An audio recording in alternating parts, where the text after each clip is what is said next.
In the first step, gather the palm sticks, align them neatly, and make sure they are all arranged evenly and parallel to each other so they will be easy to use later on.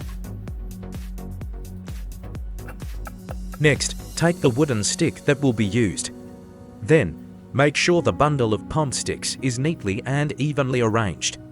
Don't forget to tie it securely and neatly so that it will be durable and strong for future use.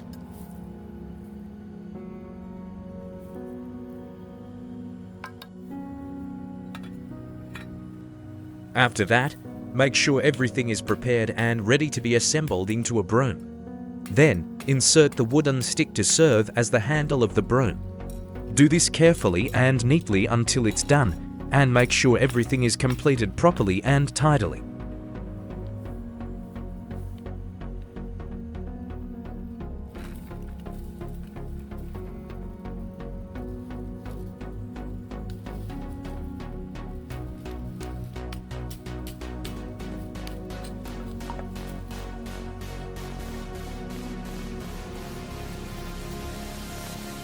Once everything is done, your simple cleaning tool, a traditional broom made from palm sticks, is ready to use. Thank you for watching.